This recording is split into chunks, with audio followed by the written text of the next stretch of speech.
नमस्कार बच्चों, एक बार फिर से स्वागत है आप सभी का आपके अपने YouTube channel O2 and digital education पे। मैं विशाल भाटी लेकर आया क्लास 12 के फिजिक्स चैप्टर नंबर 4 जिसका नाम है मूविंग चार्ज एंड मैग्नेटिज्म। आज जो हम टॉपिक स्टार्ट करने वाले हैं उसमें हमें देखना है कि किसी भी मैग्नेटिक फोर्स में, मैग्नेटिक फील्ड में जब हम कोई भी एक चार्ज को मूव कराते हैं तो उस पर कितनी फोर्स लगती है और वो क्या शेप लेता है। ठीक है, तो हम स्टार्ट करते हैं आज का टॉपिक जिसका नाम है motion of charge particle in uniform magnetic field. ठीक है, कि किसी भी यूनिफॉर्म मैग्नेटिक फील्ड में अगर मैं किसी भी मोशन करते हुए चार्ज को लेके जाऊं तो वो किस तरीके से वहां पे बिहेव करेगा और उस पर कितनी फोर्स लगेगी। ठीक है, तो मैं कोई फील्ड पहले एज्यूम करूंगा।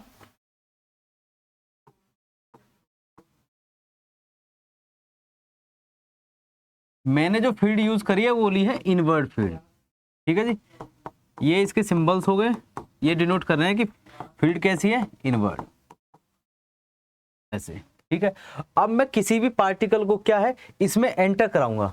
जब मैं किसी भी पार्टिकल को इसमें एंटर कराऊंगा तो जैसे मान लो ये कोई पार्टिकल है, कोई चार्ज पार्टिकल है या क्यों, ये करेगा एंटर इस तरीके से। ठीक है, अब ये जब एंटर करेगा इसमें तो इसके कुछ एंगल्स होंगे। किस तरीके से, अगर मैं फील्ड, ये हो गया फील्ड बी, ठीक है, फील्ड की बात करूं और जो वेलोसिटी है इसके, ये चार्ज पार्टिकल क्या है, मूव कर रहा है किसी वेलोसिटी v से, तो इन दोनों के बीच में क्या एंगल्स होने वाले हैं वो डिसाइड करेंगे कि ये इसमें एंटर करके किस तरीके से बिहेव करेगा या कहां पे ये जाएगा। ठीक है, फर्स्ट कंडीशन देखूंगा मैं कि when the charge particle enters parallel और anti parallel to magnetic field. देखिए, हमने एक फॉर्मूला पढ़ा है स्टार्टिंग में ही कि F equals to Q V into V. ठीक है, ये होता क्या है, ये होता है कि फोर्स, कौन सी फोर्स है ये, मैग्नेटिक फोर्स। ठीक है, जो मैग्नेटिक फील्ड की वजह से इस चार्ज पार्टिकल पे लग रही है, इसकी जो वैल्यू होती है वो किसके इक्वल होती है, एक तो चार्ज के इक्वल होती है और जो हमारी वेलोसिटी है और जो हमारा मैग्नेटिक फील्ड है इनके प्रोडक्ट के इक्वल होती है। जब हम इस फोर्स का मैग्नीट्यूड देखते हैं तो F इक्वल्स टू सीधा सीधा आ जाता है Q V V sine theta, ये। ठीक है, तो ये क्या है, F equals to Q V V sine theta. तो ये एक मैग्नीट्यूड है फोर्स का कि किसी भी मैग्नेटिक फील्ड में जब कोई भी चार्ज पार्टिकल मूव करता हुआ जाएगा तो वो कितनी फोर्स एक्सपीरियंस करेगा। अब यहाँ पे जो कंडीशन हो रही है, कंडीशन क्या है कि जब कोई भी चार्ज पार्टिकल एंटर कर रहा है किसी भी मैग्नेटिक फील्ड में तो उसको पैरेलल या फिर एंटी पैरेलल हम ला रहे हैं। पैरेलल का मतलब होता है कि थीटा इक्वल्स टू 0 डिग्री और एंटी पैरेलल का मतलब क्या हो गया, थीटा इक्वल्स टू 180। जैसे मैं लाइंस बना के समझाता हूं कि ये है कोई मैग्नेटिक फील्ड, इस तरीके से ये क्या है, कोई मैग्नेटिक फील्ड है। ठीक है, और इसी डायरेक्शन में, इसी डायरेक्शन में क्या हो, ये हो चार्ज, ये है चार्ज। ठीक है, मूव कर रहा है तो इन दोनों के बीच में एंगल क्या बना, इन दोनों के बीच में एंगल बना 0 डिग्री। तो ये पैरेलल कंडीशन है कि चार्ज जिस डायरेक्शन में मूव कर रहा है मैग्नेटिक फील्ड भी उसी डायरेक्शन में है, तो ये आगे पैरेलल कंडीशन। अगर मैं एंटी पैरेलल की बात करूं तो यहाँ पे ये चार्ज कुछ इस तरीके से मूव कर रहा होगा, ये कोई चार्ज हो गया क्यों, मूव कर रहा है इस डायरेक्शन में। ठीक है, तो ये आ गया कि फील्ड की डायरेक्शन इधर की तरफ है और चार्ज की उसके अपोजिट है, तो ये कंडीशन है हमारी एंटी पैरेलल। और इसमें थीटा की वैल्यू क्या होती है, थीटा की वैल्यू होती है 180 डिग्री। कितनी, 180 डिग्री। तो हमने देखा कि पैरेलल जाएगा तो थीटा इक्वल्स टू 0 और एंटी पैरेलल जाएगा तो थीटा इक्वल्स टू 180। दोनों ही कंडीशंस में अगर मैं बात करूं तो साइन 0 और साइन 180 डिग्री, दोनों ही कंडीशन में कितनी वैल्यू होती है, 0 होती है। ठीक है, साइन 0 डिग्री भी कितना है, 0 है, और साइन 180 डिग्री भी कितना है, 0 है। तो दोनों ही कंडीशन में जो चार्ज पे फोर्स लगेगा वो कितना लगेगा, 0। Force experience by the charge when it enters in a magnetic field. ठीक है, तो कितनी फोर्स होगी, 0 फोर्स होगी। क्लियर है,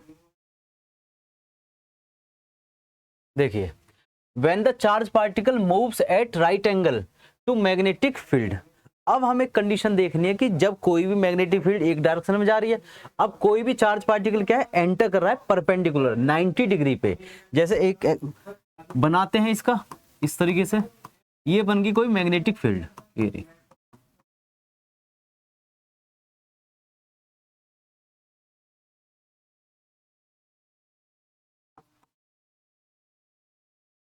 इस तरीके से, ठीक है। तो इसमें क्या है, कोई भी चार्ज पार्टिकल एंटर करेगा परपेंडिकुलरली। देखिए ये जो फील्ड है हमारा, ये है कुछ इस तरीके से एंटर कर रहा है इस डायरेक्शन में, ये डायरेक्शन है ये वाली, इस बोर्ड के इनवर्ड मानू इसको, ठीक है। कोई भी चार्ज पार्टिकल आया, मान लिया हमने कोई भी चार्ज पार्टिकल इस तरीके से आया, ऐसे मूव कर रहा है, ये हो गया चार्ज पार्टिकल क्यू। अब मैं इसकी बात करूं, ये एंटर कर रहा है इस तरीके से, चार्ज पार्टिकल आ रहा है ऐसे, तो इनके दोनों के बीच में एंगल कितना है, 90 डिग्री का एंगल है, मतलब कि ये परपेंडिकुलर है, राइट एंगल, ठीक है। ये क्या है, ये हो गया परपेंडिकुलर 90 डिग्री, क्लियर।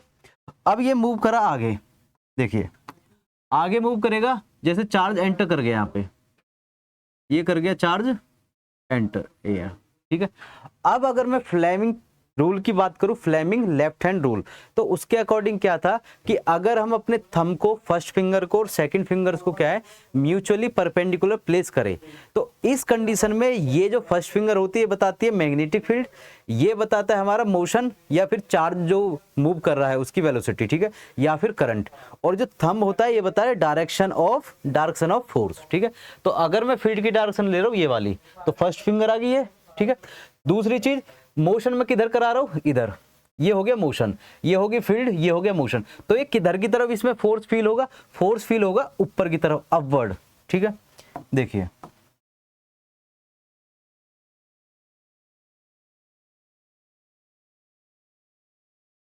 ऐसे, ठीक है जी।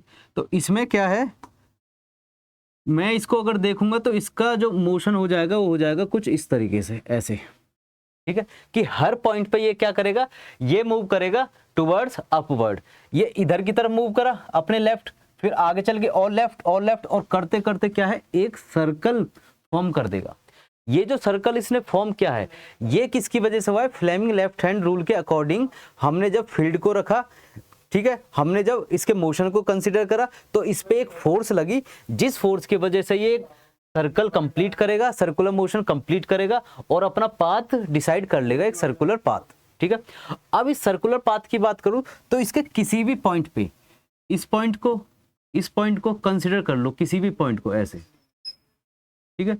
तो हर पॉइंट पे जो टेंजेंट होगी वो क्या बताएगी, इसकी डायरेक्शन बताएगी, क्या बताएगी कि किसी भी पॉइंट पे इसकी पर्टिकुलर डायरेक्शन क्या रही होगी, तो वो क्या है, इसकी टेंजेंट हम ड्रॉ कर लेंगे हर पॉइंट पे, तो इसकी टेंजेंट बता देगी हमको। ये क्या है, वेलोसिटी मान ली v और v, क्लियर है, ठीक है।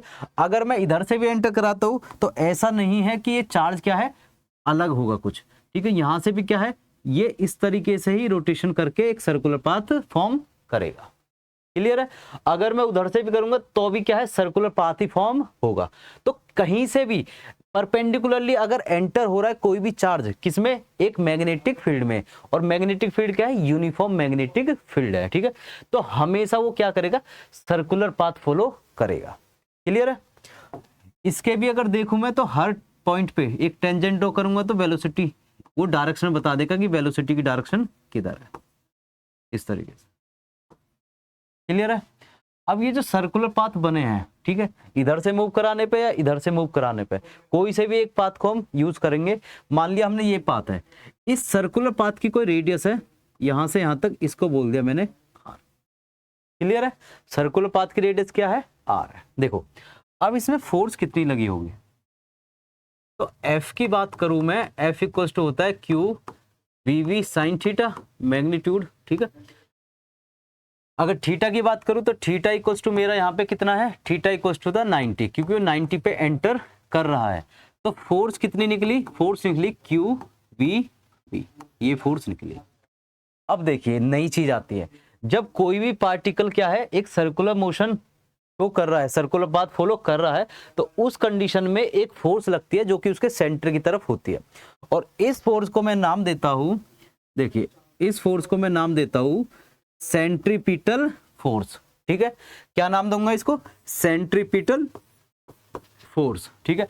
और सेंट्रीपिटल फोर्स की जो वैल्यू होती है, सेंट्रीपिटल फोर्स की वैल्यू होती है mv² अपॉन r, mv²/r, ठीक है।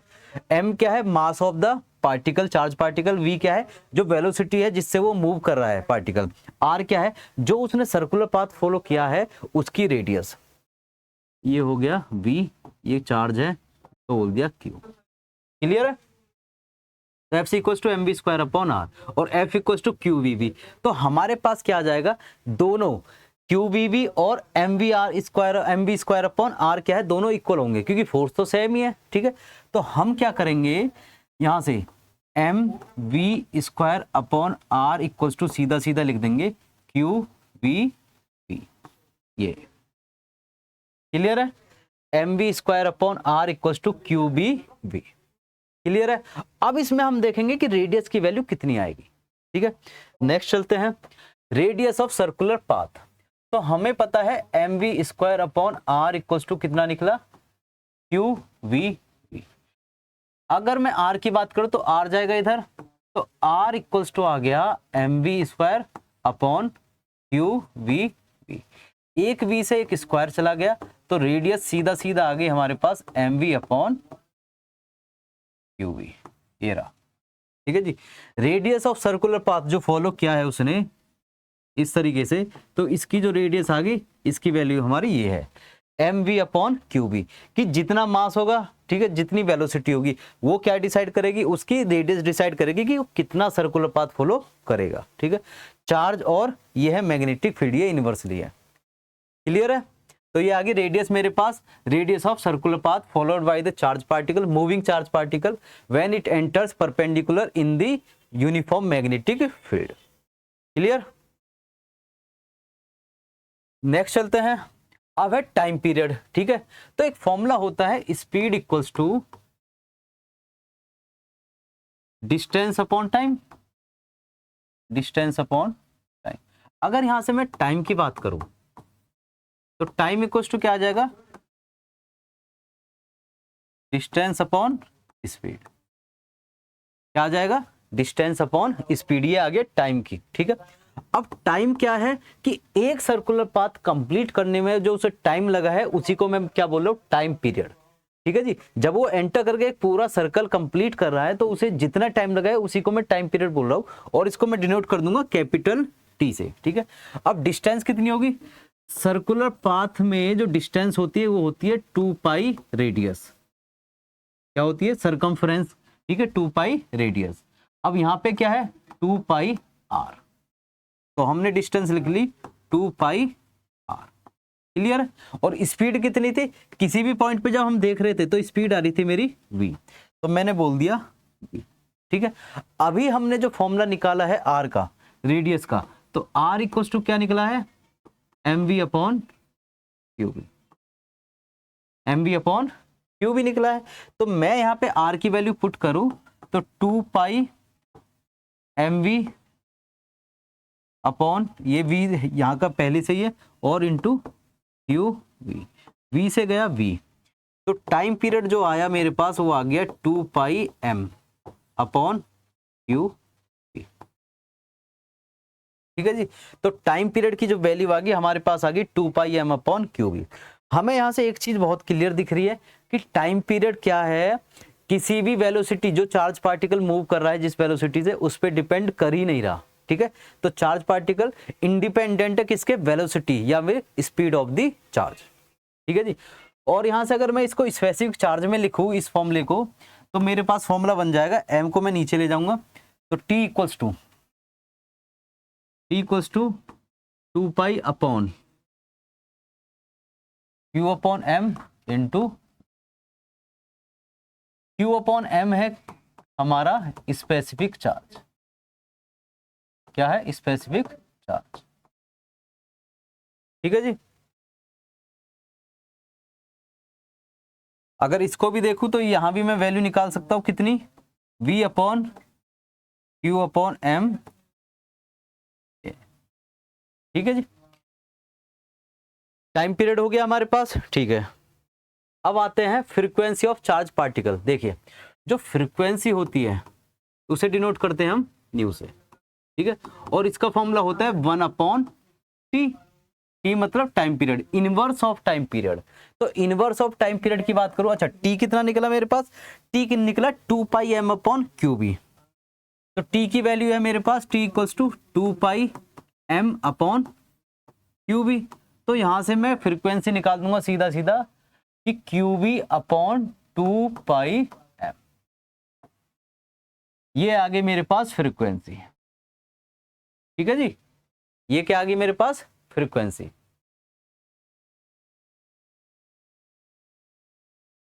ठीक है, अब आते हैं एंगुलर फ्रीक्वेंसी पे। ठीक है, जिसे हम डिनोट करते हैं 2 पाई ओ ओमेगा से, और ओमेगा की वैल्यू होती है 2 पाई न्यू। तो यहां से वैल्यू कितनी निकलेगी मेरे पास, ओमेगा इक्वल्स टू 2 पाई और न्यू की वैल्यू है Q B upon 2 pi M. 2 पाई से 2 पाई कैंसिल, तो ओमेगा सिंप्लीफाई होके आ गया मेरे पास क्यू बी अपॉन। ठीक है, तो एंगुलर फ्रीक्वेंसी मेरे पास आ गई। फ्रीक्वेंसी की यूनिट क्या होती है, या तो होती है सेकंड इनवर्स, ठीक है, या होती है हर्ट्ज। ठीक है जी, तो ये मैंने कंप्लीट कर लिया कि जब कोई भी चार्ज पार्टिकल परपेंडिकुलरली एंटर करेगा किसी भी यूनिफॉर्म मैग्नेटिक फील्ड में, तो उसमें टाइम पीरियड, उसकी रेडियस और उसकी फ्रीक्वेंसी वगैरह कितनी निकलेंगी। क्लियर है, नेक्स्ट चलते हैं। When the charge particle moves at certain angle with magnetic field। अब देखिए, हमने स्टार्टिंग में पैरेलल एंटी पैरेलल देखा मतलब कि 0 और 180, और फिर परपेंडिकुलर देखा मतलब कि 90 डिग्री। अब जो कंडीशन देखने जा रहे हैं, अब कंडीशन हमारी ये है कि वो क्या है, एंटर कर रहा है अदर देन 0, 90 और 180। तो किसी अदर एंगल से जब वो एंटर करेगा तो वो क्या है, कोशिश करेगा सर्कुलर पाथ बनाने की, पर एक्चुअल में क्या होगा, वो सर्कुलर पाथ फॉलो तो करेगा पर उसका इनिशियल पॉइंट और एंड पॉइंट जो है सेम नहीं होंगे। मतलब कि एक स्पाइरल की तरह क्या है, आगे बढ़ता जाएगा एक फोर्स की वजह से। ठीक है, तो यहां पे हम देखेंगे किसी भी यूनिफॉर्म फील्ड को पहले तो।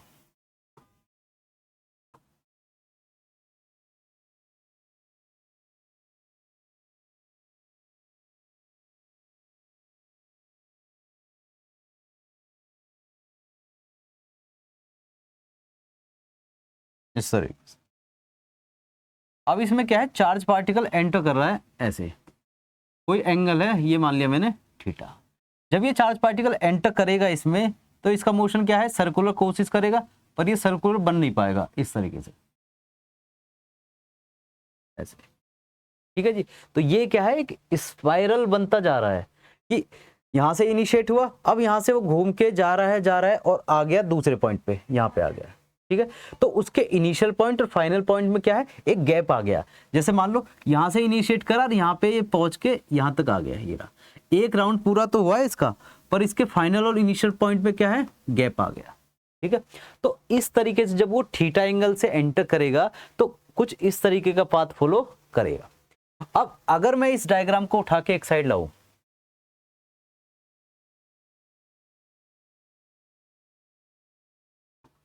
ठीक है जी, तो इसमें कुछ डायग्राम मेरा इस तरीके से आएगा, ये रहा ऐसे। ये हो गई मेरे पास क्या, वेलोसिटी, जो इनिशियली वेलोसिटी यूज किया। क्लियर, अगर मैं बात करता हूं इसके कंपोनेंट ब्रेक करूंगा पहले तो, एक कंपोनेंट ये हो गया, एक कंपोनेंट हो गया ये कंपोनेंट है मेरा बी साइन थीटा, ये कंपोनेंट जो बना है मेरा, ठीक है, तो ये कौन सा बना है, वी कॉस थीटा। अगर मुझे सर्कुलर पाथ देखना है तो मान लो ये एक ऐसे सर्कल है, अगर मैं इधर से देखूं या फिर दूसरी तरफ से सामने से देखूं तो मुझे क्या है, एक सर्कल दिखेगा पूरा कंप्लीट। और उस कंडीशन में जो ये सर्कल दिख रहा है मुझे कंप्लीट, तो इसमें जो कंपोनेंट लगेगा वेलोसिटी का, वो लगेगा सिर्फ कौन सा, v साइन थीटा। कौन सा लगेगा, v साइन थीटा। अगर मैं बात करता हूं कि मुझे साइड से, इसको मैं इधर की साइड से देख रहा हूं तो मुझे डिस्प्लेसमेंट ऐसा होता दिख रहा है, तो इस टाइम पे जो वेलोसिटी का कंपोनेंट लगेगा वो लगेगा v cos थीटा। ठीक है, तो अब हम निकालेंगे इसमें क्या है कि जो सर्कुलर पाथ फॉलो कर रहा है इसकी कितनी रेडियस होगी। ठीक है, दूसरा इसमें कितना टाइम पीरियड लगेगा, इसकी कितनी फ्रीक्वेंसी होगी। क्लियर है, स्टार्ट करते हैं। ठीक है, रेडियस की बात हो रही है। ठीक है, तो रेडियस के लिए मैं क्या करूंगा, मैं करूंगा F equals to Q V sine theta. ठीक है जी, क्यू वी साइन थीटा, और इसको मैं सिंप्लीफाई करके लिख सकता हूं Q capital V sine theta. ठीक है जी, तो ये कौन सी फोर्स है, ये वो फोर्स है जो कि किसी भी पार्टिकल पे लग रही है, वो एक्सपीरियंस कर रहा है जब वो थीटा एंगल से एंटर कर रहा है यूनिफॉर्म मैग्नेटिक फील्ड में। दूसरी चीज, एक सेंट्रीपिटल फोर्स लगेगी, इसकी वैल्यू कितनी होगी m। अब ये सर्कुलर जो फॉलो कर रही है, तो सर्कुलर पाथ में क्या है, इसकी वेलोसिटी का कंपोनेंट है v sin थीटा। तो यहाँ पे भी क्या है हमारे पास v sin थीटा का whole square upon r, r आ गया सर्कल की रेडियस, ठीक है। तो सेंटीपीटल फोर्स की वैल्यू आ गई m v sin थीटा का होल स्क्वायर अपॉन r। अगर मैं इन दोनों वैल्यूज को कंपेयर करूं तो मेरे पास क्या है, q v sin theta equals to m v sin theta का स्क्वायर अपॉन r, ठीक है। v sin थीटा से स्क्वायर कट हुआ और r की अगर वैल्यू निकालूं तो r इक्वल्स टू सीधा सीधा आ गया मेरे पास m v sin theta upon q, ठीक है जी। लास्ट कंडीशन में जो रेडियस आ रही थी मेरी, वो आ रही थी M we upon Q V. अब जो मेरी रेडियस आई है वो किस पे डिपेंड कर रही है, थीटा पे डिपेंड कर रही है। जितना ज्यादा थीटा होगा उतनी ही उसकी वैल्यू इंपैक्ट करेगी, ठीक है। तो r equals to m we sine theta upon Q v आ गई इसकी रेडियस, जो ये स्ट्रक्चर फॉर्म हुई है। क्लियर है। फिर टाइम पीरियड की बात करते हैं। तो टाइम पीरियड इक्वल्स टू होता है 2 पाई आर अपॉन वी। अब वी कौन सा, साइन थीटा वाला, ये रहा साइन थीटा। तो वैल्यू कितनी बनेगी मेरे पास, 2 pi upon V sine theta और आर की वैल्यू है M we sine theta upon Q V. तो वी साइन थीटा से वी साइन थीटा गया, तो टाइम पीरियड मेरे पास सीधा सीधा आ गया 2 pi M upon Q we. ये टाइम पीरियड सेम है पहले वाले का, ठीक है। जब परपेंडिकुलरली वो फॉलो कर रहा था, एंटर कर रहा था यूनिफॉर्म मैग्नेटिक फील्ड को, और जब वो किसी थीटा एंगल से एंटर कर रहा है तो टाइम पीरियड क्या है, सेम आ रहा है 2 pi M upon Q V. अब बात करते हैं फ्रीक्वेंसी की। तो फ्रीक्वेंसी की वैल्यू क्या आ जाएगी, सीधी सीधी q v upon 2 pi m. ये आ गई मेरे पास फ्रीक्वेंसी की वैल्यू। क्लियर है। आगे चलते हैं, पिच ऑफ हेलिक्स। देखिए ये जो इसने स्ट्रक्चर फॉर्म की है इसको बोलते हैं हेलिकल। क्या बोलते हैं, हेलिकल। और अगर मैं पिच की बात करूं तो यहां से ये जो गैप्स आ रहे हैं, सर्कल मतलब यहां से एक सर्कल कंप्लीट हो रहा है मेरा, मान लो यहां से एक कंप्लीट होने के लिए गया और ये क्या है यहां पे आ गया, तो ये अगर इसको ज्वाइन कर दूं तो ये एक पूरा कंप्लीट सर्कल होगा। बट क्या है कि इसके इनिशियल पॉइंट और फाइनल पॉइंट पे क्या है, डिफरेंस आ रहा है, और इसी को क्या बोलते हैं, इसी को बोलते हैं हम पिच। क्या बोलते हैं, पिच। और ये शेप कैसी है, हेलिकल शेप है, तो इसका नाम आ जाएगा पिच ऑफ हेलिक्स। ठीक है जी। तो ये है हमारा पिच ऑफ हेलिक्स। अगर मैं इस डिस्टेंस को निकालूं, पिच ऑफ हेलिक्स को निकालूं, तो इसमें कौन सी वेलोसिटी काम करेगी, v cos थीटा। आइए, एक फॉर्मूला होता है speed equals to distance upon time. ठीक है। अब मुझे निकालना क्या है, हम मुझे निकालना है पिच। तो पिच क्या होगा, पिच ही तो है हमारा डिस्टेंस। पिच कितना है, डिस्टेंस। ठीक है जी। पिच आ गया मेरा डिस्टेंस, और डिस्टेंस का फॉर्मूला यहां से क्या बना, स्पीड मल्टीप्लाई टाइम। ठीक है जी, स्पीड मल्टीप्लाई टाइम।